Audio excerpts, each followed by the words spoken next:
If you just come down this please way. return the chairs into the room that you have put it away. Thank you. After this debate. Which direction? Do I take the seat? Yeah, well, you don't have to have the stool. I can take the stool. No, it's fine. I'm so sorry. No, it's totally fine. No, it's fine. It's fine. Thank you so much.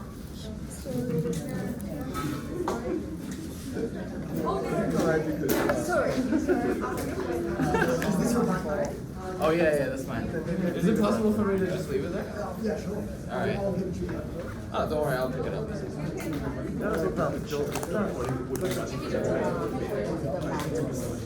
They're apparently the ballots. Sorry, do you have the ballots for us?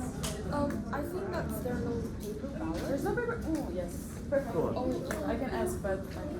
I think we should double check. Was someone? Yeah, that's what she's going to do. You wanted the chair anyway. It's fine. I'm fine with it. That's great. Well, I don't mind it either. So.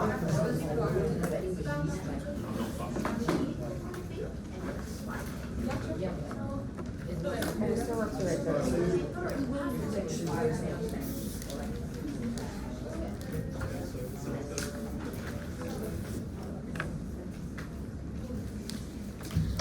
All right, we can slowly start the debate.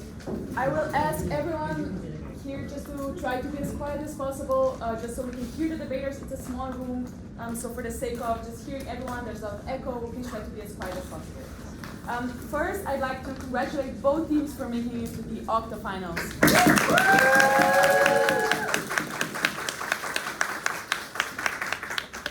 On the side of proposition, we have Team England.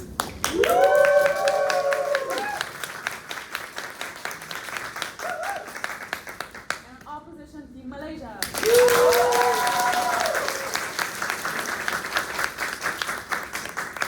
My name is Rhea. I'll be chairing this round. I'm from Slovenia. My pronouns are she, her, but I have wonderful panelists who can also introduce themselves. Hi, my name is Ricky. I'm from China. Good luck for the round. Hi, my name is Lada, pronounced she, her. I'm from Pakistan. Good luck for the round. My name is Kyle from Philippines. No preference. Best of luck for both teams. Hi, my name is Katsu. I'm from Korea. Best of luck for I would like to check if there's a timekeeper back there. Yes. Okay, perfect. Do the speakers have any questions or comments before we start? All right. In that case, if all the judges are ready as well, we can start. And I'd like to invite the first speaker of proposition to begin.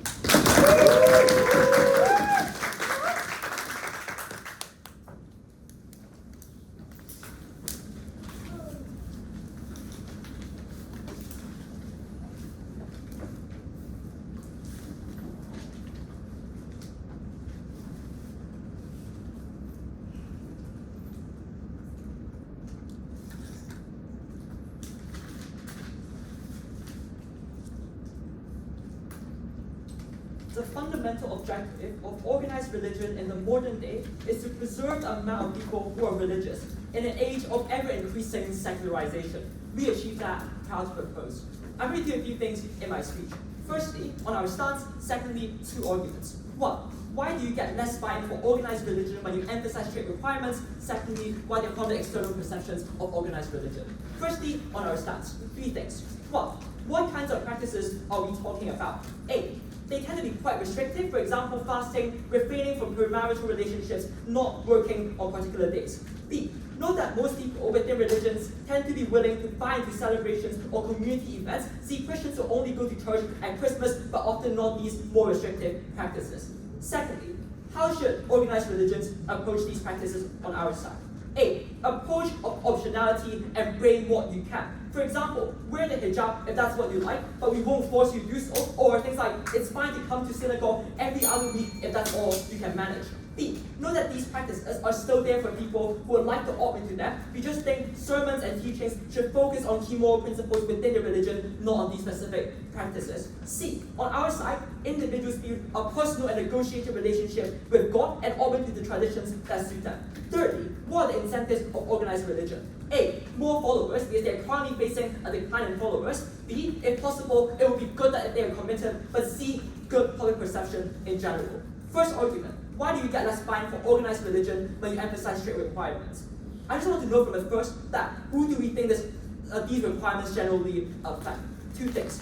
One, recognize people who tend to be heavily attached to religious commitments. For example, people who are older, more conservative, or very committed are likely to buy no thank you on either side of the house to a great extent. The reason for this is because that's simply a habit or integral part of their identity. Secondly, therefore, we think this primarily affects younger people who are raised in an increasingly secular or globalized society where things like social media or Western media weakens the religious social norms. In the same school, these young people are turned off from organized religion from the strictness of requirements. See how the population of Christians decreased by 1% every single year on their side.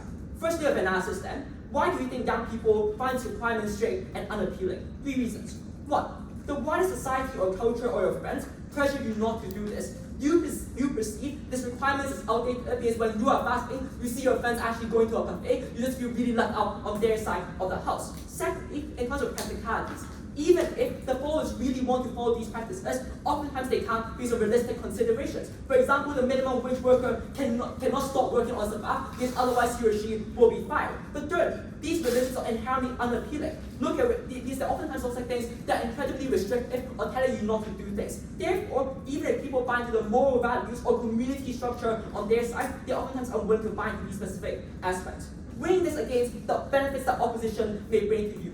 Note that this message tells you not to follow these requirements oftentimes stronger externally because of 2 reasons. 1, you're exposed to them more constantly. You only go to a church, for example, once a week, but these messages are around you like 24/7 when you see your friends, when you see other people enjoying life, when you are actually, for example, following these restrictions.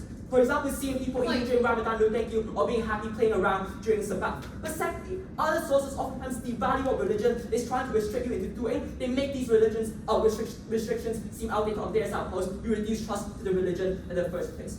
But secondly, of this argument is why you therefore reduce buy-in to religions. 3 reasons. 1, because you feel no matter how much you do, you are never able to be a true Christian or a proper Hindu because if you don't buy in completely to these restrictions or traditions, you don't fit in. You are less willing to buy into the community aspect of yours as well. For example, not going to the synagogue or temple every week because you feel like in the eyes of a religion, you're not doing properly because you're unwilling to follow these restrictions. Secondly, active shaming. What does this emphasis actually look like on their side? This looks like sermons during Ramadan telling you that you ought to be fasting. The priest telling you during confession that you did something wrong when you have sex before you are married. Therefore, any engagement on your side is likely to tell you that you are bad, you feel bad about yourself, and therefore, as a whole, you simply don't opt into any aspect of the religion. But thirdly, there's a heavy emphasis on these traditions, which are perceived as outdated. They're oftentimes associated with restrictions, outdated, not a part of the modern world, and therefore you're now ashamed of it. You don't admit that you're from that religion, you don't tell others to join their religion, and because otherwise you will be seen, no thank you, as conservative or not progressive. Think about this argument exists on a scale. Young people probably react differently. In the worst scenario, they just opt out of the religion, full stop. This means that you get less donations, less funding. Or more reasonably, this probably looks like you are less willing to go to services, less willing to donate when the collection plate is handed around. It is not in the interest of the organized religion. What is the impact then? When you get less buy-in on their side, of course, but religions oftentimes more members, in the long run, you just get so much less buy-in because young people are specifically opting out. They refuse to raise kids in a religious world. The secondary impact of this is probably things like you get less donations, you get less political spending, and people are unwilling to go with the religions. Also know that quantity of followers is a prerequisite to anything almost tell you about the quality of followers, because if no one is going to opt in, having a small amount of high quality voters does not create pragmatic change, create pragmatic benefits for the religion. Before I move on, yes? Is it in the interest of the Catholic Church to be pro-abortion to appeal to young people? Look, oftentimes, yes, you think it is, but crucially it's about the restrictions that you defend on your side of the house. Second argument, why they harm the external perception of religion? The first question here is what perceptions do strict requirements create on their side of the house? 3 things. A, they're oftentimes seen as outdated because you're seen as something of the past. It is seen as relevant to something that happened thousands of years ago, not relevant today. For example, previously, these religions are oftentimes highly concentrated in a region. Even if a Muslim decides to fast, it impedes everyone equally, so there isn't a particular impact on one individual. Nowadays, when it's so much more globalized, when people are mixed around, when people are so much spread out and much more integrated, this means on your side, of course, you will be seen as outdated and you're the unique person suffering from harms on your side. Of course, so you need requirements because the values don't get updated over time. In the status quo, you probably still do to some extent support things like respect, peace, or support, because these things don't change over time, requirements do. Secondly, it's actually harmful to individuals, because these strict requirements oftentimes mean that, for example, it's imposing something on individuals non-consensually. There's also in Islam being seen as a repressive religion because they quote-unquote force girls to wear a hijab. The message sent on our side is that it's up to you to find a suitable time to cover your head. It's based on your own unique relationship with God. But thirdly, on their side, of course,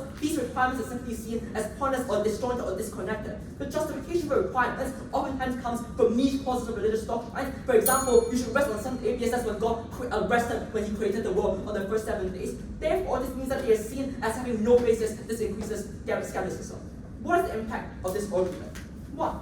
Know the practical harms on their side of the house, because they oftentimes get things like wide resentment and bad perception. This means that an average individual who on our side will be willing to support religion because that's seen as something that they're willing to opt in, on their side of the house are likely to, for example, increase the support for politicians who support anti-religious policies. For example, removing tax exemption for places of worship, laws in Switzerland that bans minarets, or legislating against greater protection of law against anti-religious discrimination, because religion simply is seen as something that's less important on their side of us when people's perceptions are worse. When people have different priorities, they just prioritize religion on their side of us when people don't feel like they can associate or link to the strict requirements. But secondly, to reduce external fire-in, because more people reject religion on your side of us, so you are less likely to successfully convert people. And notice this may not be very important for the mass religions, but for organized religions in general, the main goal of some religions like Mormonism actually needs to convert individuals, because otherwise they are going to die, the religion is going to die in general. But thirdly, you can add criticism on their side. Plus, for example, criticizing religious people hurting themselves on an individual level. This for all these reasons, proud to oppose.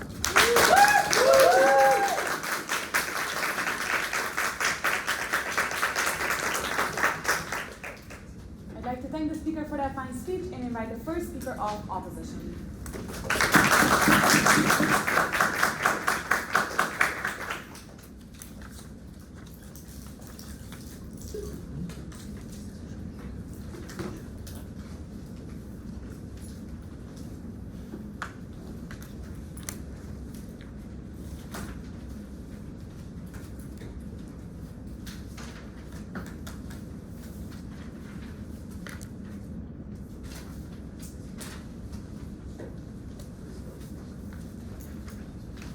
Is it alright if I speak at this volume? The room's a bit echoey.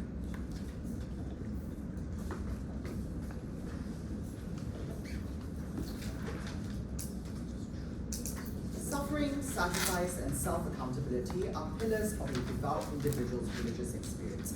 Proposition robs the ability for religion to remain relevant in society, but we uniquely safeguard its sanctity. We're so proud to oppose. Before reputation and substantive, onto our setup, 3 things. 1. What are the interests of organized religion in the status quo? So 2 things. A. We think the biggest incentives of organized religion are to position itself as the most legitimate authority over their respective religion, and the way they do it uniquely is by maintaining the core principles of this religion with the strict requirements that are tied to. Second, I like to note that organized religion still has a large majority of the world under their belt, so it's just disingenuous for them to characterize the world suddenly becoming more irreligious. Because many parts of Latin America, for example, African continent and the Middle East are still highly religious places. We do think organized religion has a relevance here. I'd also like to point out here that many of the individuals they're talking about, those who have renounced organized religion, likely already didn't care about religion to begin with. They were more concerned about the fact that the church despises things like homophobia and sexism. They don't give you any analysis as to why these strict requirements were the tipping point that pushed them out of their religion. Secondly, organized religion on our side will continue to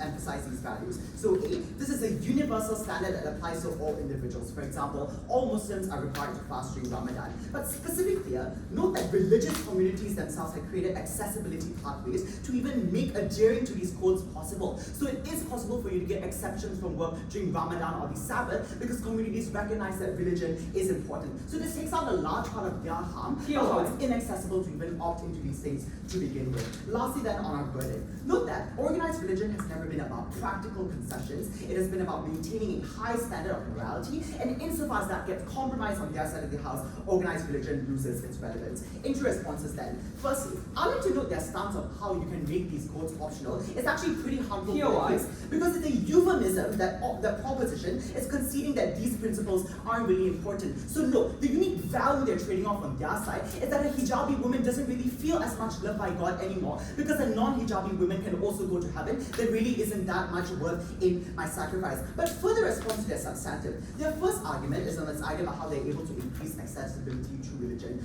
Firstly, I like to point out what exactly is the scope of the stakeholder, because this proposition's failure is not recognizing the tipping point of irreligion. As I pointed out previously, many individuals leave religion because of more pressing issues, like the rampant homophobia that exists in the church or the sexism that's espoused in Islam. They give you no mechanization as to when you suddenly compromise on these strict codes, people suddenly return back to religion. The second thing they say is that external sources devalue this, but note, they make a fatal strategic mistake here, because their context of secularism is precisely why society respects religious individuals, because what secularism espouses for is the separation of the church from the state. That doesn't mean that we discriminate against religious individuals just because they have to do, for example, fast. The last thing they say is that organized religion shames individuals who doesn't conform, but they have no mechanization as to how exactly the shaming takes place. I think in fact, organized religion is more willing to forgive your sins if you prove that you're willing to work on them, as opposed to on their side when it has no meaning whatsoever. The second thing they say is that religion is outdated. One, proposition needs to step out of their Western-centric bubble. Sure, I'll be charitable here. Maybe in some Western liberal democracies there's liberalization, but most of the developing world is still highly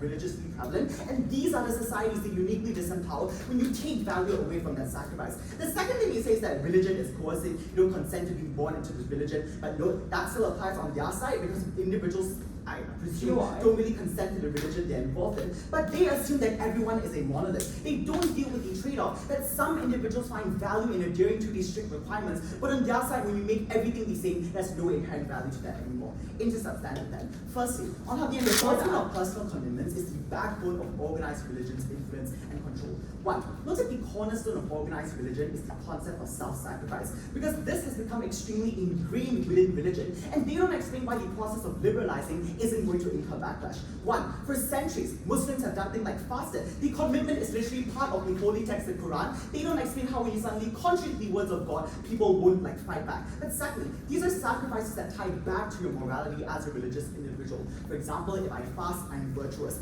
But the way organized religion has legitimacy in the status quo, in terms of dictating the lives of people, is the promise of a reward, that they can make you abide by these requirements because the sacrifice will always pay off, and know that control is predicated on a trade-off existing, but you lose that unique benefit on their side. Secondly, who is the captive audience of organized religion exactly? And I think this will take out a large part of their benefit of proselytizing to more liberal individuals. Note that in the present, organized religion isn't about controlling all individuals anymore, because we can see liberalization has happened to an extent, but the individuals who seek convenience were never devoted to organized religion to begin with. They already started to stray away. The individuals who are liberalizing would have never cared about what this institution did, because if it's true that they found this institution outdated, they would have already abandoned it. Who then should we focus on in this debate? We think the majority of religious individuals who've already bought into what these moral codes in the text prescribe. For example, they generally believe that adherence to strict requirements is what allows them to be pious individuals, and we need to maintain their trust in the system that everyone, including the priests and themselves, are all sacrificing so that you keep them together. Finally, I like to note that compromising on the strict adherence actually destabilizes organized religion on their side. Because note, the nature of these requirements is that they're the words of God. For example, fasting is one of the 5 principles of Islam, and abstaining from premarital relations is literally one of the 7 cardinal sins. But what the signaling effect is created on their side when you don't emphasize adherence is that one, you're bowing down to liberalization at the expense of the core principles of this religion. So now as an institution, you're morally inconsistent. You're going to garner more resentment, which delegitimizes the church, for example. But secondly, you know that when you compromise, it shows that God's words aren't absolute, that we can create permission mechanisms to not listen to what God says anymore because he isn't as omnipresent as proposition would like you to believe. So this means you get less individuals on their side listening to what organized religion prescribes, because if everyone can do it and go to heaven, why can't I? Sure. Are you likely to donate or promote Christianity if you're unwelcome on a Sunday mass because you had sex with your boyfriend at 19? So the thing is, you aren't dealing with the comparative, which is that I'm less likely to donate to the church, because if I suddenly don't need to sacrifice anymore and I can still go to heaven, what's the point with complying with the other principles that my religion espouses? Secondly, on how adherence to strict requirements enhances the religious experience for individuals, and this directly engages with the second argument. One, how are these strict requirements justified in the status quo? So note that they forget that all this comes with an explanation. For example, Fasting helps you understand the hunger and poor experiences during the month of Ramadan, which actually makes individuals feel grateful about the suffering and their privilege that exists. But secondly, it does things that uniquely create a sense of community, because when all of us are in a collective effort to sacrifice, that is what binds us together, and they can't co-opt this. What this means is that individuals feel more closer to religion because they understand the depth of sacrifice that's required in order to form that connection with God. Two impacts. One, we need a greater push from the rest of society, which actually respects religion. Because note, on both sides, all secular societies would recognize the right to religious freedom, but we uniquely create mechanisms to ensure accessibility, because the notion is that it is vital I get to adhere to this requirement in order to access religious benefits. It looks like building prayer places in malls so that Muslims can pray 5 times a day. But here's the comparative. On their side, some individuals may still follow, but there's no impetus to construct these avenues to allow access, because the church themselves says that it isn't important. You don't need to do things like donate in order for you to be a good Christian. Secondly and finally, we get more solace for religious individuals, because the purpose is to provide intangible comfort to material suffering. Individuals lose the ability to feel good on their side, because if other people don't sacrifice but they can still go to heaven, my suffering means nothing. For these reasons, we're so proud to uphold this.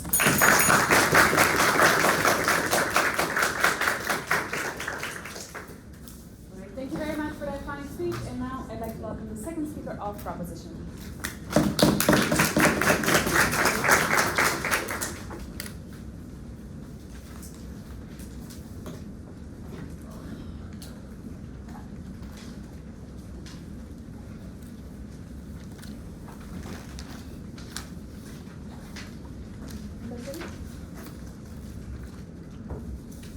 When organised religions play into the widespread narrative that they are arbitrarily restrictive and conservative over their members, they confirm to those members and they confirm to wider society that they have no place in the modern world. On Team England, we stand for updating to match that vision of modernity in an increasingly secularised world. That is the only way in which these religions are able to achieve what we tell you from first is their primary goal of maintaining buy-in, maintaining their presence for future generations.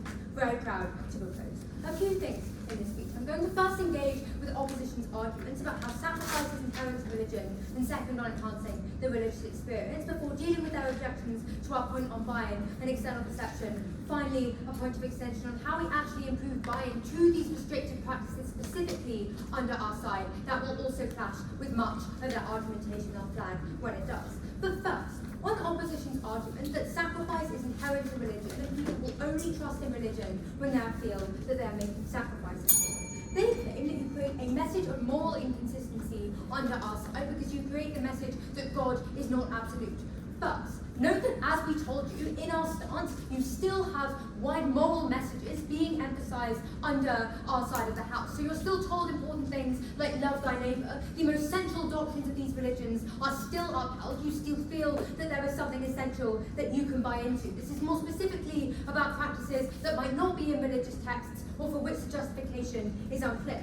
But also, even if we take this point at its absolute best and say, fine, sacrifice is inherent to religion, it's just unclear where actually they were going with this argument and what the impact is supposed to be on organised religion. Because either you buy their characterisation that millions of individuals all around the world still buy into organised religion, in which case we frame them out from first by explaining, no thank you, if you live in a predominantly religious community, if you're constantly subject to pressure from your elders to say fast for Ramadan or go to church every Sabbath, then you're still likely to buy into these practices regardless of what you think the wider moral message might be, because it's a crucial part of your culture. And even if you think that organised religion is straying slightly from its original principles, you still hold that religion is so important to you that you're willing to buy, given that, as we tell you, these doctrines still exist. Alternatively, you don't buy their characterisation. You appreciate our introduction of some nuance into this debate, where we give you statistics about how, in its current rate of decline, Christianity could literally die out in the next 100 years. In those situations, we tell you that our argument is logically prior to theirs because you are only able to get buy-in under our side of the house. Therefore, they were never going to make these sacrifices in your world because they were never convinced to buy in for all the reasons we give you. Second, on their claim that you're able to enhance the religious experience under their side of the house. And the thesis of this argument is that religious practices are likely to be significant. For example, fasting might help you understand the poor, or it might create a sense of community. Look, this argument is not an argument argument in so much as it's an explanation of the benefits of following religious practices. I'm going to expand on this more when I know, thank you, give you my argument about why we're actually able to get more buy-in for these specific practices further down the line. But note again that this argument can only stand in the debate if you buy that people are likely to engage in these practices. For all the reasons that we gave you at the start of our first speech that they never engage with, we tell you that's not something that happens under their side. They cannot claim these benefits. Why then do they fail to take down our argument on improving buy-in, and with it they undermine their own case because all of their benefits are contingent on people actually buying into religion?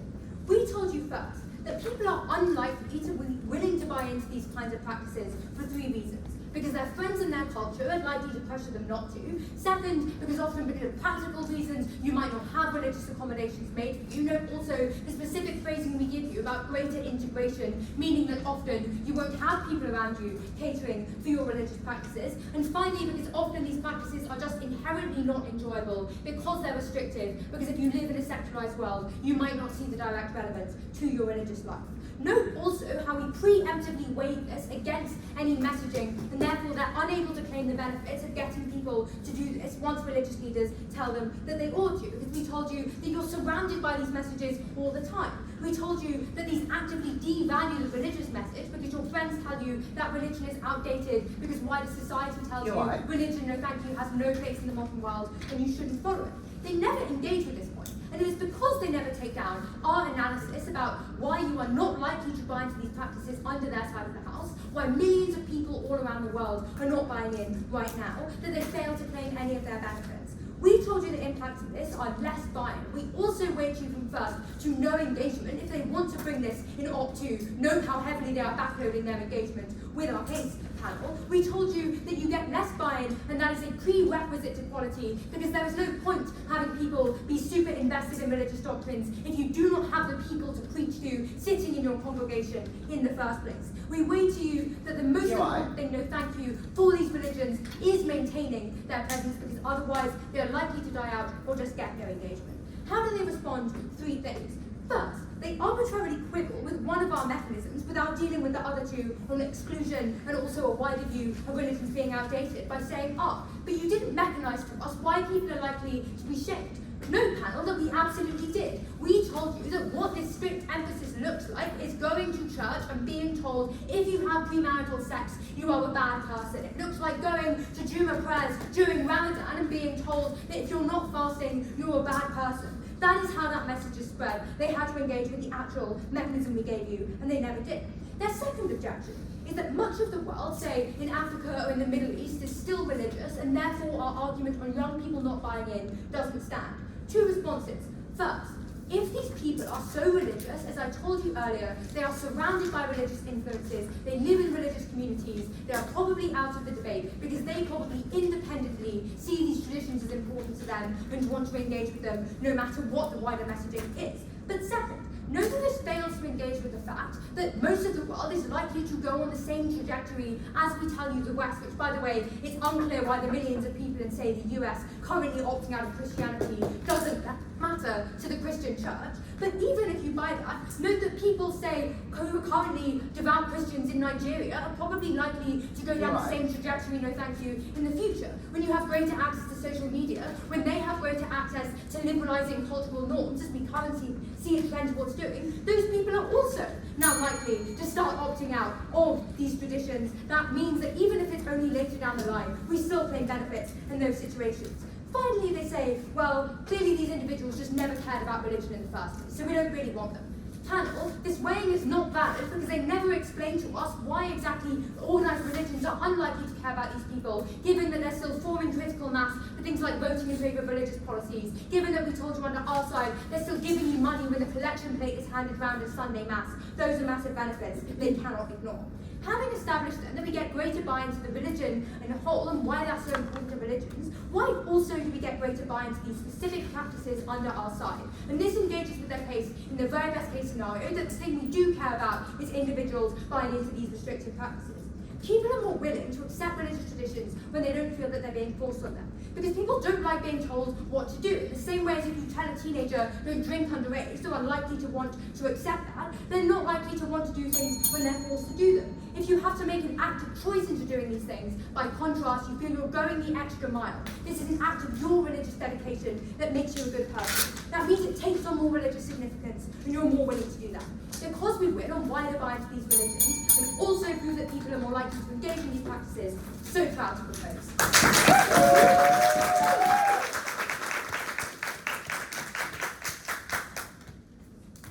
Thank you very much for that funny speech. And now the second speaker of opposition.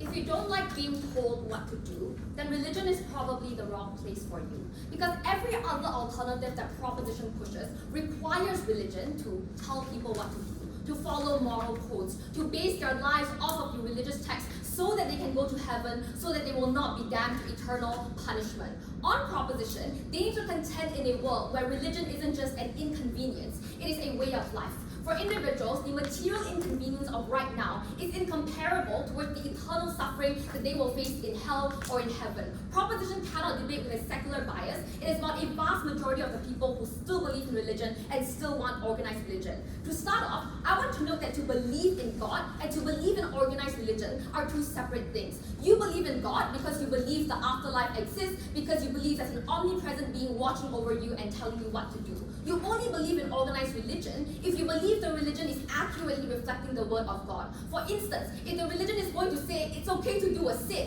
then clearly that religion isn't following the word of God, and you're no longer going to have a trust. You're going to believe that the Pope is being corrupted by the Democrats, and you're going to believe that religion is corrupted by money, and that is why you turn away. You will still believe in religion, sure, but this debate is not about religion. It is about the interest of organized religion, because clearly Islam doesn't have an interest, but the Catholic Church has an interest because they are an institution of organized religion. A couple of rebuttals to the context of proposition before I go into responses. Firstly, can you still have central doctrines, right? Because we think that the practices of opposition are exactly the central doctrines that proposition wants to push. It's not inconvenience. We're not making you fast for the fun of it. We're making you fast because this is the holy month that the Quran was conceptualized of. We're making you fast because you're showing devotion and gratitude towards God. You're not doing things just because, which means that the core of the religion is premised upon engaging in tangible activities to show your devotion to the God. But secondly, the point of God is that He is unquestionable. So if there are instances where God is right,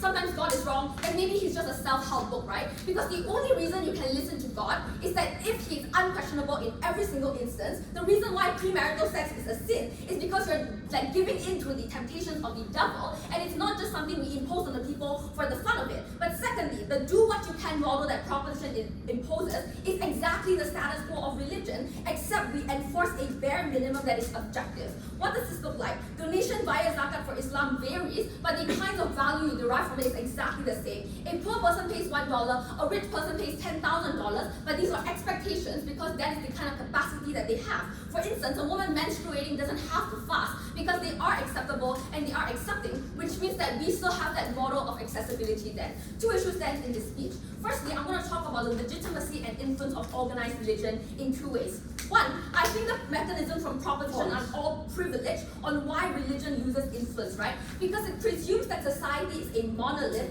that doesn't care about religion and only cares about their personal convenience. Two responses. One, the restrictions of religion are inconvenient and outdated. Okay, then they're not going to buy into religion anyway, because anything is made with little, all of the characterizations from propositions are made with little nuance and characterization. People don't opt into religion because it's convenient. They opt into religion because they believe that something transcends mortality. That if they follow this strict set of norms, they will be able to go to heaven and their soul will be able to live on. I'm not religious, you're not religious, but no one is religious in this debate. So we have to debate from the perspective of religious individuals who do care about it, and these are the people who then turn away. But secondly, engaging in religious practices makes you alienated. This response is premised on a society society where religion is the minority, given that we've proven that the majority of the planet is religious, and the top 3 religions are organized religion, and the WSDC rules or whatever necessitates that you debate in a global context, you need to debate in the rest of the world, not in your liberal bubble. What this means is that globalization has proven that the right to religion is a human right.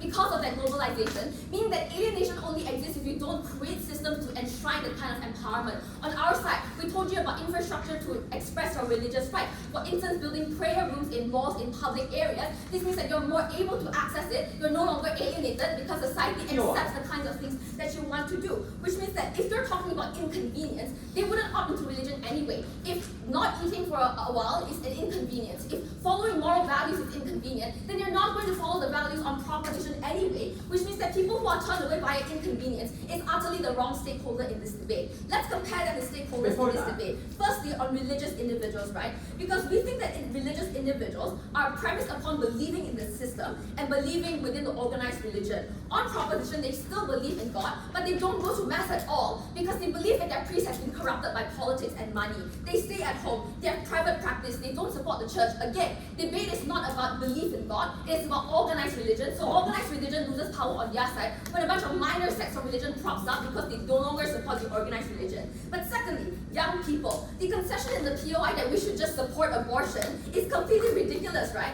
Because the pro-life movement is literally funded by evangelical Christians, and they are the wealthiest sect that continues to fund the Christian movement through donations, through wealth. So if they say that Christians don't care about anything, clearly they do, because they do care about the values. And there are core values that you cannot compromise upon. The values and the restrictions are not restrictions in a vacuum, but restrictions to show your devotion to God, restrictions to illustrate the fact that religion can have tangible impacts in the real world, which means that they cannot simply debate about inconvenience. They need to take the requirements, tie them to the benefits to religion, and how people will react to that. But before I go on, sure. On your point about flexibility based on needs, would you support secularized communities telling the minimum wage worker it's fine to work on the Sabbath? When a religious community empowers the fact that you can't work during the Sabbath, for instance, they won't fire you for instance, working on the Sundays, and you will still have minimum wage, right? Because you need everybody to recognize that it's not optional, that you cannot just not work because that's not an option that people can undertake, because undertaking the option itself is a sin. And insofar as any secular society recognizes that the right to religious expression is a right, then they will create infrastructure to empower that right, even if they don't force everybody to undertake it. When proposition says you can still be religious without undertaking all of these extra requirements, then they say just choose not to do it. The harm there is that the most devout followers of the religion will now be harmed, because then the minimum wage worker will be fired on your side, because all of the other minimum wage workers who follow the religion are not subscribing to that kind of requirements. We need to protect the people who most deeply believe in our systems, and that only happens under opposition. But secondly, on personal experience then, it's not just true I can think and immediately, oh yes, I feel and believe in God. It is about the personal and tangible experiences. People only believe that they deserve the love of God, of such a being, if they're able to pour a lot of sacrifice immense into it. And it needs to have universal enforcement to feel as if you have control over things that you're doing. Because making sure that if I engage in this action, I will be loved by God is the true kind of solace that proposition can never afford individuals. Lastly then, on how we strengthen the resources of organized religion. Now we have a universal standard of personal commitment, and that enforces a sense of common devotion and accountability. This looks like two things. One, when we told you that commitment is derived from capacity and not objective value, everybody gets to participate. Secondly, this means that the wealthier donors feel comfortable in giving more donations. It's not just that the poor person is riding off of the millions of dollars and pouring into the church, it is that everybody is sacrificing, everybody is doing their best, and that is the very reason why they will pour even more money into the church. So let's simplify this debate. This debate is about organized religion. What is good for organized religion is to have more money, more resources to fund your operations and to fund their expansion. So everybody is doing their best, and you pour everything you have into strengthening a like-minded community. Proposition needs to debate in a world that does not criticize religion. We have a world where a majority of the population are religious, so proposition is far too late to engage.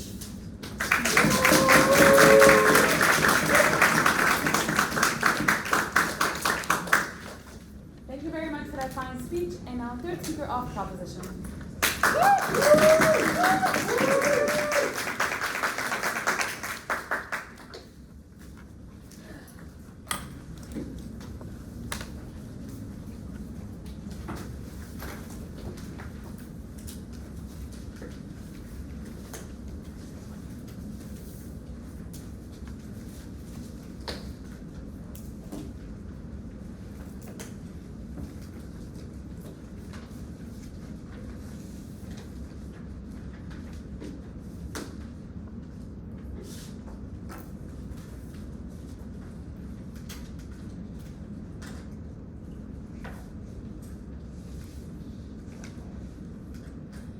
opposition's rebuttal to our case can essentially be boiled down to two key claims that they constantly refer to throughout. At the point at which we take them down, Team England win this debate.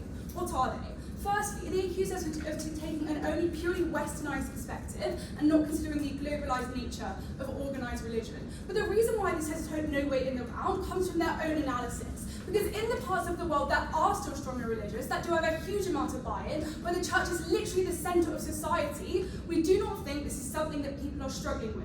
We do not think that personal commitment is something that is refuted, because as they have told us, it is so fundamental to their lives. So what Team England have been clear from the beginning then, is that the focus of this debate should be where secularisation is a massive trend. Because when all around the world, churches and synagogues and mosques are shutting down because we don't have enough buy-in, when Christianity could literally be eliminated in 100 years, clearly the interest of the organised religion is to preserve these globally and worldwide. We are the side that considers that. But secondly, no thank you, and they really shift on this in their second speech, is they tell us that ultimately religion, like the sanctity of religion, is so important, and the only way we get buy-in is that the word of God is absolute.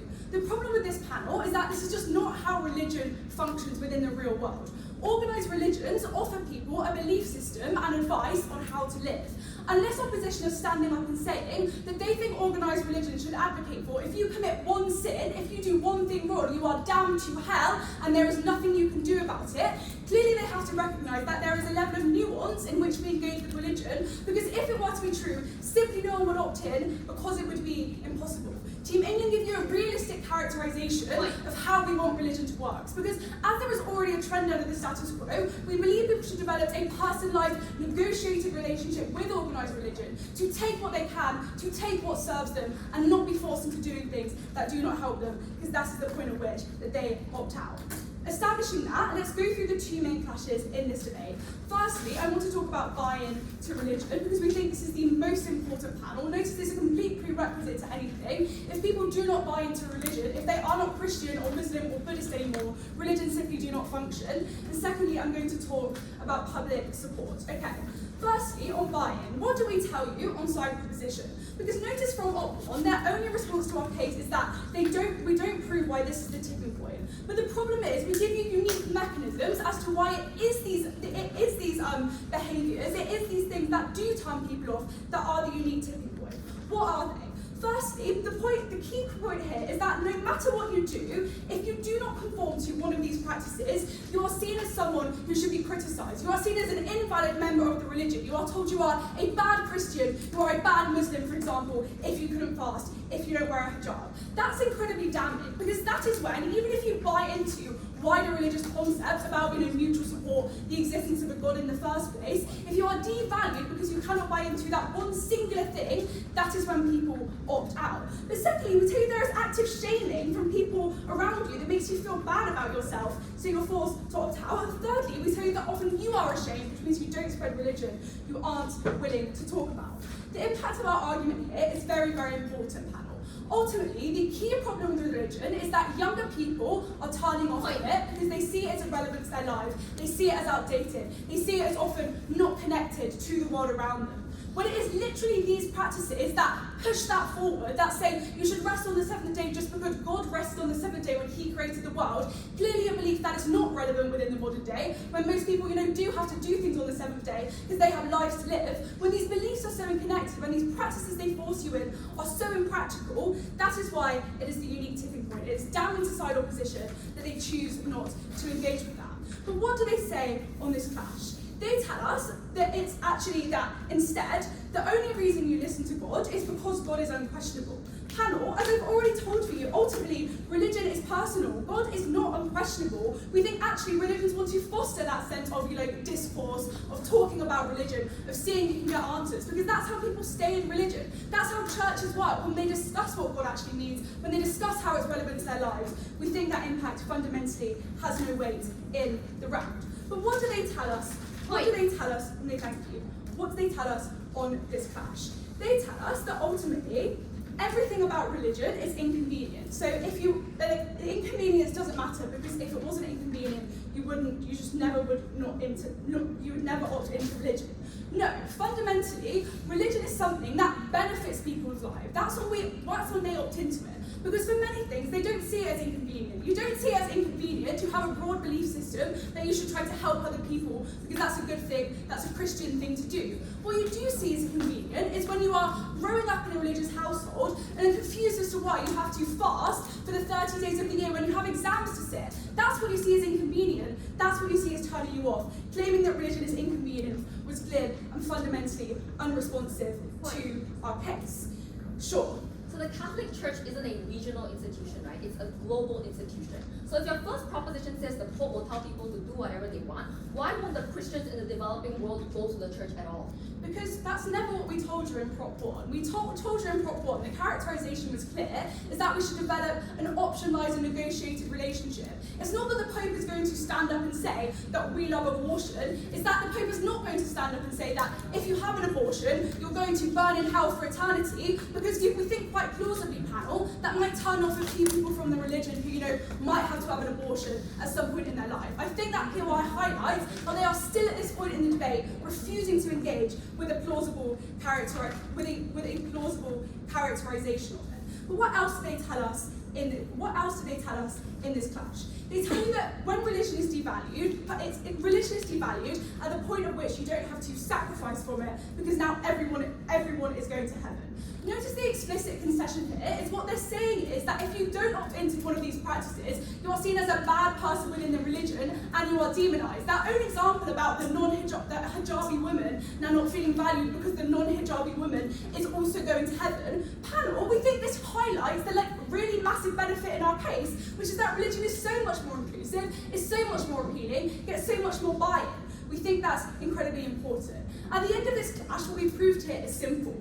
Ultimately, we've proved to you why uniquely it is these behaviours that people are forced into, often for very arbitrary, unconvinced reasons, that forces people to opt out of religion, and it's that opting out of religion that is fundamentally damning to organised religion, the act we've all agreed we are debating about. But secondly, let's talk about public support. Opposition made the argument that you get more public support for religion on their side because you have a unique justification and they create a sense of community. The fundamental problem with this argument is that this is talking about the perceptions of religion internally, i.e. people with these beliefs, how they view them. What it doesn't believe is how this is perceived on the outside, because they give us no analysis as to why these beliefs would be viewed positively, why people would see this as a positive sense of community. Conversely, Team England do give you analysis as to why these are viewed negatively. We give you three mechanisms. A, because they're seen as outdated. It may have been relevant 1,000 years ago, but it's not relevant today. B, because there's active harms. Often these are seen as non-consensual. C, the perception of Islam under the status quo, that many people see as repressive for women. C, it's often seen as disconnected. It's based on niche causes of doctrine that aren't relevant today. So at the end of that, we think you actually do have a better perception. You have a worse perception of religion when you force people into making these choices, when you force people into doing these things that the world sees as unconnected. Because we perpetuate organised religion into the modern day, proud to propose.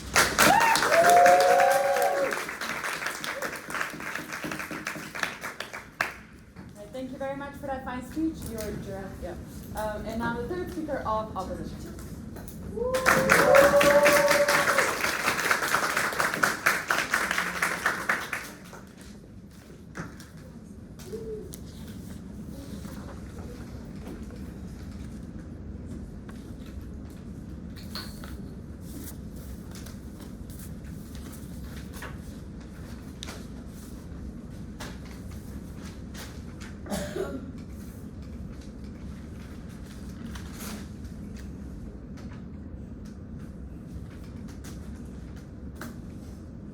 The reason why I can get vegetarian and halal food in the Vin University dining hall every morning is because uncompromising commitments are upheld and organized religion can thrive in a way where its authority is respected. Team England would have you do away with all of this because it was their side that precisely condemned religion to a permanent decline and its downfall when its sanctity is no longer respected because it's seen as optional rather than something we should care about. I want to make two crucial strategic observations about this debate at this point. First, let's deconstruct proposition's pathway to victory in this debate, because I want to ask you if you truly find their case persuasive. The primary harm from first being a teenager feels peer pressure and feels like he's not religious because his friend tells him Sabbath is outdated, come watch Barbie and Oppenheimer with us instead. This is insane because it's never clear why these commitments are what cause people to depart in the first place, rather than our still unresponded to characterization that the tipping point for them to leave was that liberals depart because of other archaic values like the lack of queer rights. And this is a difference in the debate because these commitments do not clash with other parts of the religion which people may be unhappy with, so it had to be confined to this. The reason why it was still a tipping point in terms of the internal religious followers is because internal religious followers who most care about the religion care about every part of it, rather than people on your side who may care more or less about these commitments. But this is where their case gets even more damaging for them. The level of nuance that third prop argues is fatal to their case. It's precisely because religions can have a level of nuance that it won't be as exclusionary as they claim, because they hinge most of their harms on the 1% of people who can't fulfill these forms of basic religious commitments. So if it's the person who can't fast because he's hospitalized, or the person who's a minimum wage worker who can't take the day off for Sabbath, it's empirically true that most religions are forgiving of this, that God gives exceptions of it, that in the event where you can't do this, it's something where the religion internally already accounts for. So it's not something that self-calculus is made in your head to justify your sin. It's something that's already written within the religious text, which is why most kids are told from birth that if you're someone who's going through a period, you're still doesn't need to fast because it's part of something that religion already accounts for. And precisely using their own characterization for why religion is forgiving, we co-opt this benefit and they can't hinge their case on that. Secondly, let's deal with the context of the debate. It's not just as third prop dismisses that we say the debate takes place in a global world schools context. It's the fact that their argumentation depends on this overwhelming liberal context in order for the benefits of mass proselytization to happen. In response, our case deals with both of these contexts. First, if these are conservative countries where religion still plays a large role, we win on a landslide because we're able to explain that any deviation from this causes people to opt out. But let's assume that it was liberal taking them on their best. We ensure that our declining population can still stay with us. Because the problem from their side was they only want to engage in their form of backlash against religion.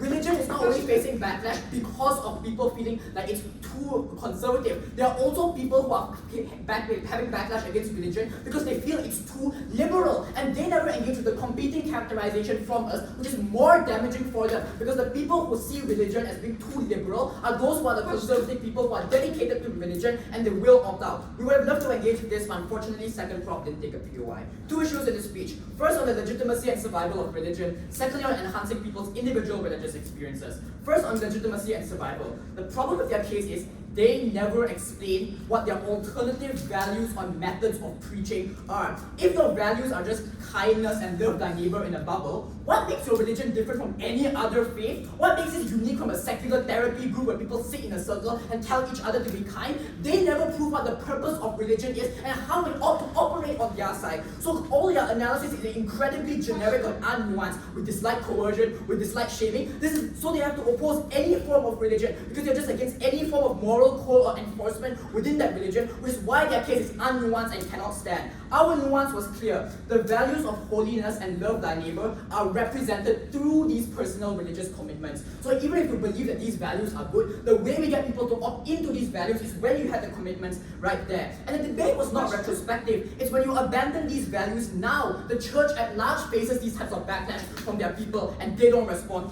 to that. What was their weighing on the quantity versus quality of followers? I want to make this clear. Their claim is that some religions like Mormonism are based on proselytization.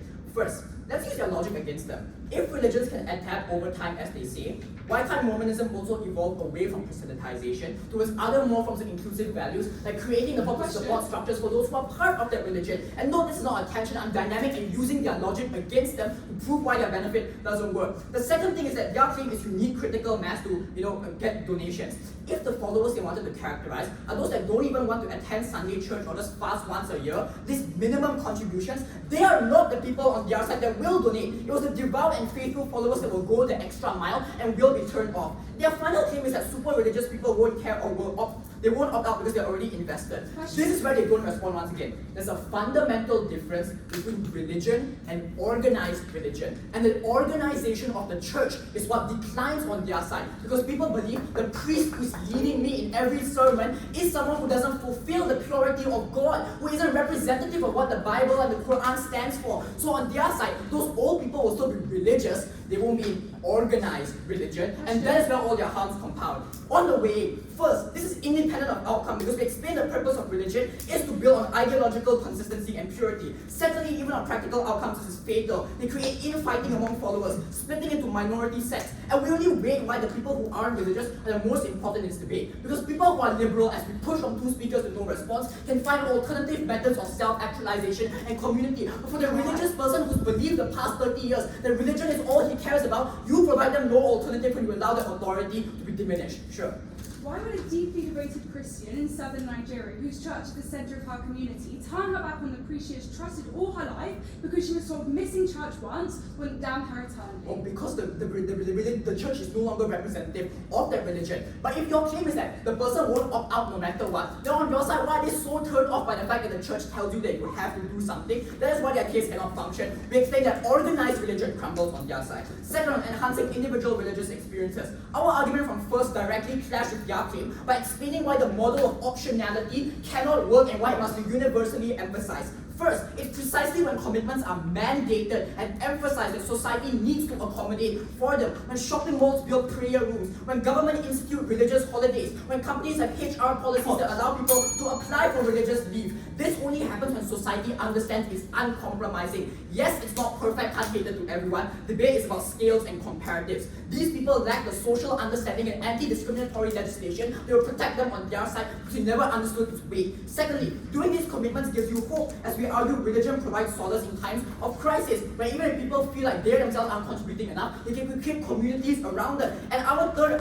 substantive did not receive any response from the speaker before me, where we explained this as the pathway to greater collectivization of resources and support structures when people see that small people who are poorer than me are also donating. So it's part of the religious doctrine to ask even more privileged people to also contribute to this ecosystem of providing back and growth. So if there are cases that we want people to focus on good values like loving thy neighbor, we are able to co-opt this better when we say that both the rich and the poor are equally obligated to give back towards the greater good within our religion. The final claim under this is that people will still be called sinners on their side. Do you know explain what the weightage of this is in comparison to our massive benefits? And we also frame this out from the very top. But for the people who now feel like they have sinned, we create a community for them to feel more loved once again because they understood why these types of commitments were imposed on them, why they can go back to the church and feel loved if necessary because we created the structures for them. For these reasons, Malaysia has to win.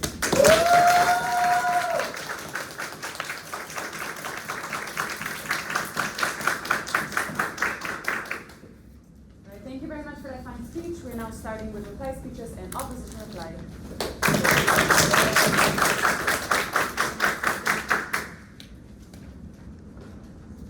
To be clear, the stakeholder that proposition affects isn't just young people, it is young people with a liberal bias in Western democracies. You might disagree, but religious people truly believe in the concept of heaven and hell, and not specifically in the white man that rotates in and out of the Vatican, and that is why organized religion and religion cannot be conflated on proposition. Before I talk about 2 issues in the speech, I want to deal with 2 observations about proposition's case at the very top of the speech. Firstly, the conflation between religion and organized religion is damning for their case and shows just where they refuse to engage with the crux of our analysis. When the proposition says, and I quote, when there are fewer Christians, that's a harm. That is in fact not the harm because that is not the debate. Christians existing in a vacuum has no benefit unless they listen to the Catholic Church. Why will they turn away? We told you many reasons. Because there are alternatives of minority sects that are going to be more pure. Because they love God, not the priest. Because they don't trust the priest when they are not pure. When the community that proposition built is contingent upon the sanctity of religion, we give you lots of reasons. The only response we get from proposition is a POI, the third opposition, that says, why not? We told you why they would, so that opposition, it's too late now for proposition to respond in reply. But secondly, the response to the POI once again is third proposition that says, the church doesn't say do whatever you want. The church creates an optional optional, negotiable relationship.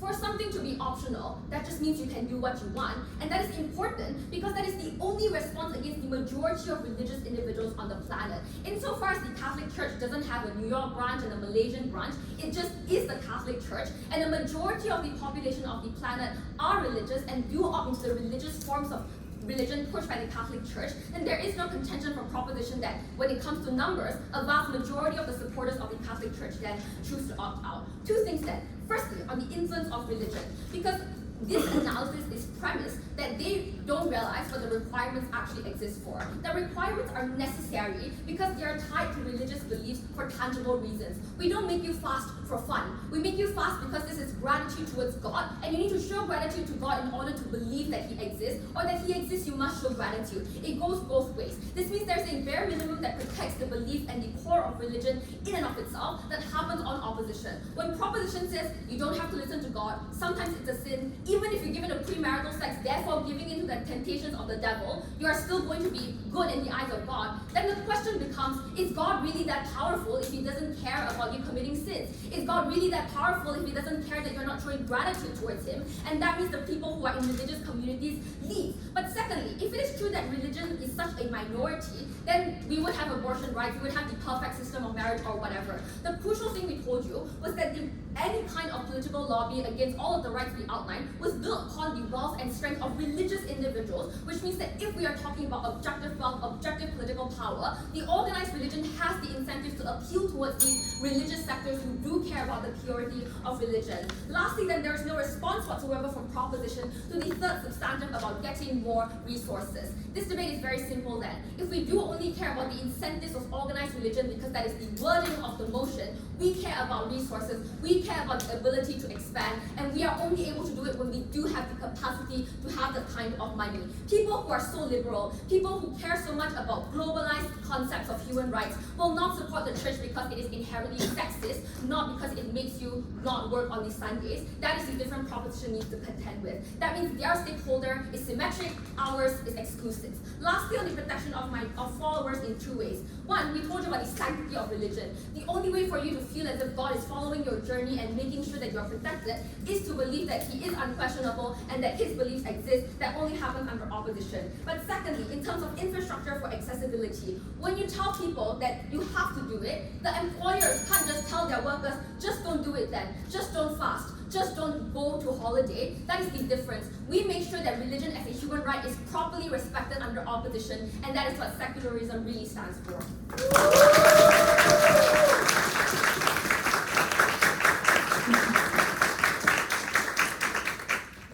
Thank you very much for that fine speech, and as the last speaker, I invite you, Prophet Live.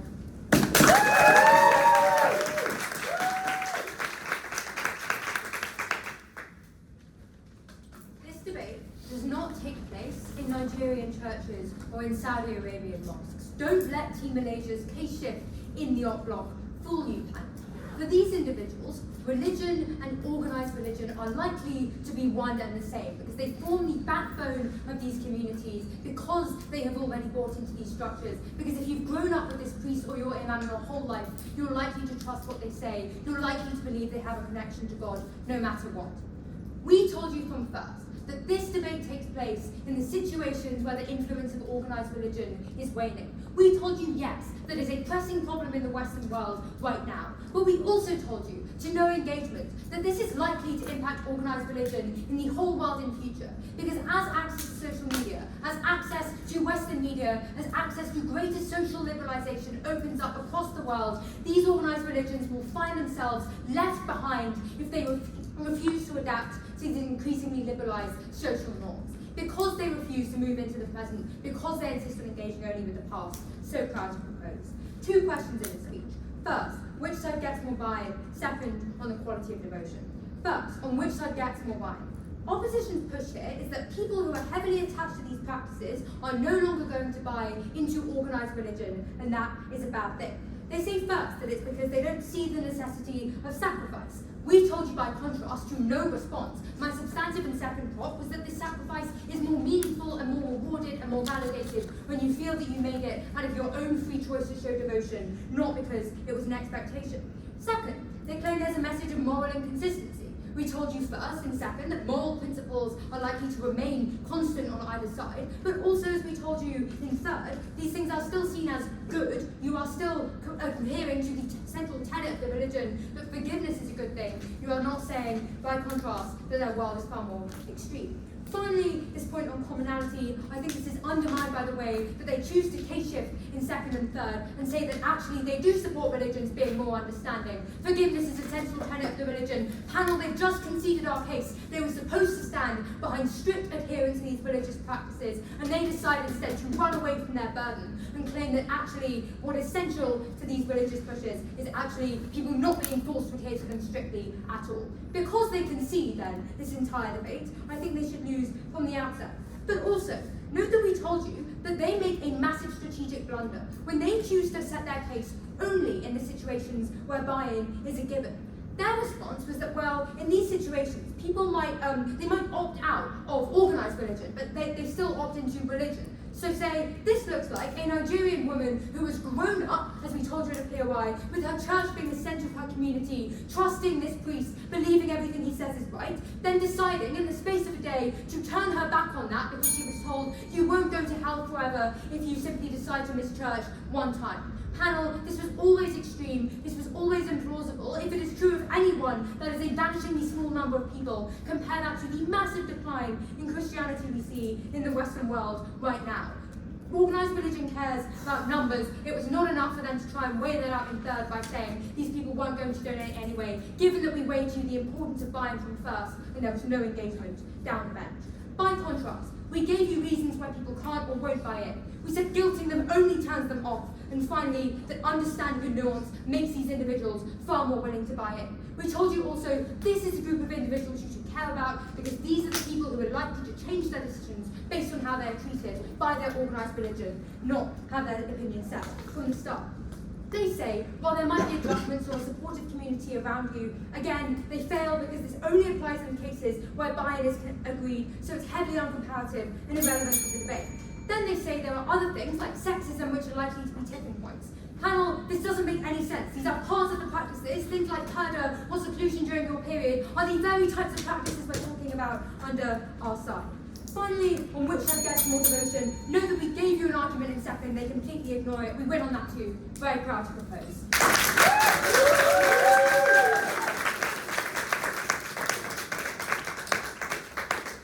Thank you both teams. Cross the floor, shake hands, and we'll move to the next.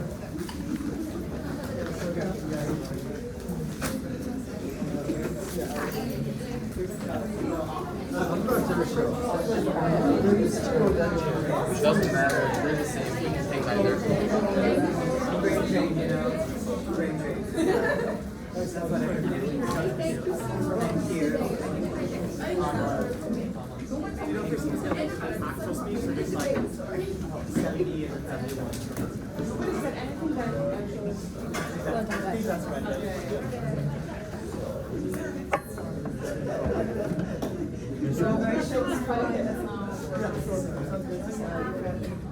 We're taking 5 minutes.